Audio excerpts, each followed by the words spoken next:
Hey, good peeps, this is Kia coming back at you. This is a very quick debrief about the Spanish Grand Prix, specifically about Lewis and the Mercedes drama. So before the Grand Prix, there was the email that was sent to all the same journalists and F1 folks that got the tranche of emails about Christian Horner and the messages between him and his colleague, right? So this email said that there were people at Mercedes that were trying to sabotage Lewis, i.e. like the cold tires from previous races and putting him on hards when George was on softs, blah, blah, whatever, that there was skullduggery afoot. And when that email came out, Toto got mad. You know, he was upset. Folks are lying on Mercedes line. We would never do this to to Lewis. And then Allison within the Mercedes team also had said something to the effect of like, you know, it's all in Lewis's head. We're not doing anything to him. All right, fine. So we get to Spain. Lewis is putting up the fastest times in practice. Right now, we already know that Max plays possum during practice and qualifying up until the very end. Lando has spoken to that. And now Lando also is playing possum. So Lando gets pole. All right, fine. Great. Lewis still places above George to start the race. Fine. So then we get into the race. Lewis overtakes George and gets a podium. His first podium in a month of Sundays. His first podium in a really long time. And you could tell, like, he essentially said, like, this is the first time I've really, like, just had a good weekend and, like, been free to, like, do what I do. Right? So, you know, what's sort of aggravating to me is that Mercedes has been trying to paint this picture ever since the whole Ferrari move was announced that, you know, George is somehow a better driver than Lewis. Lewis is over the hill. You know, George is beating Lewis 7-1. Like, does that even make any sense if they're in equal machinery that a 7-time world champion can't beat George, who's been in the sport, you know, a few years, been in F1 a few years for placement? Like, does that make sense? Is that even a narrative that makes any sense? No, of course not. Like, what are we even talking about? It's clear that they've been sabotaging Lewis and they had to stop. So now Lewis is very much like, what tires are we running? And they even asked him about that after the race. And he was like, I was always going to run soft, medium, soft. Because they asked him about like George or why was George on hards. Why don't you ask George's engineer, why George was on hards at the end? And then trying to make it seem like, you know, that's the only reason that like Lewis beat him or what have you.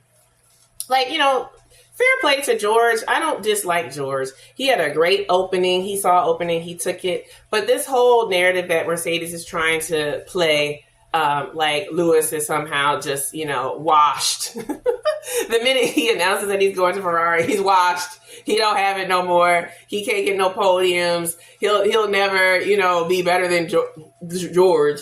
It's nonsense. It's ridiculous.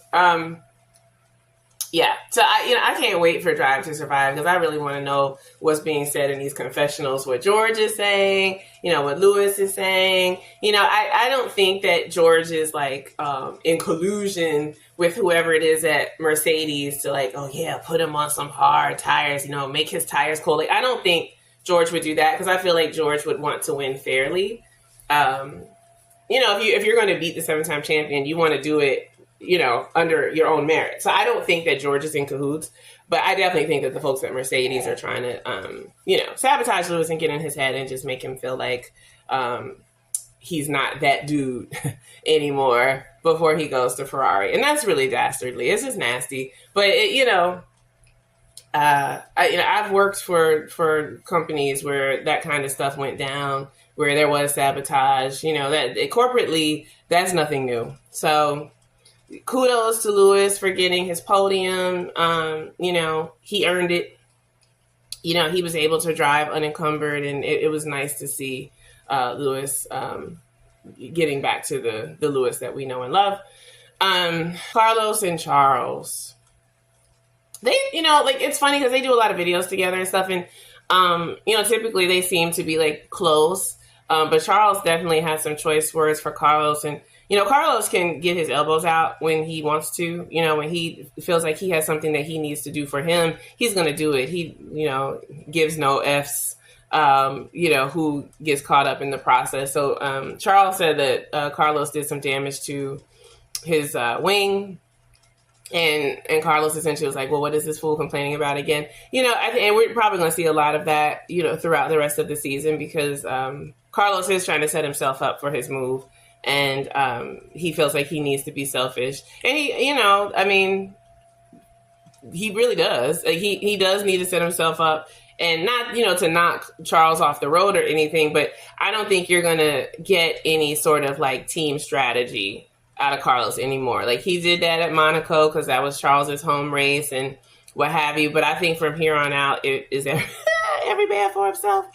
And again, like, I'm not mad at it. It is what it is. The sport is a strange sport. I mean, I'm like I said, I'm a newbie. I've only been watching this year.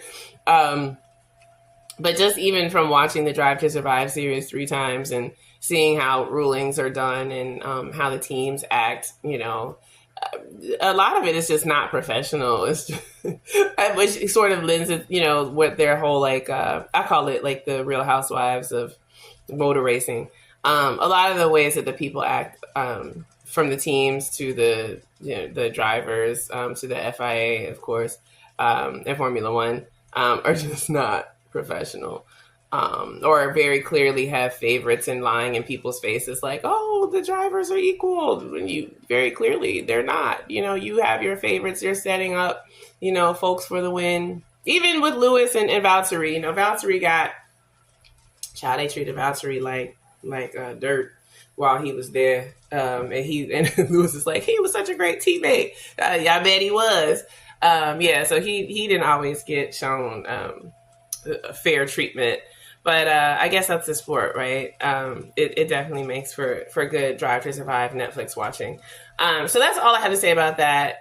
Shame on Mercedes. It makes me want to throw my Mercedes hat away, frankly. I was looking at Ferrari merch online the other day. I'm ready to put on my Ferrari hat now.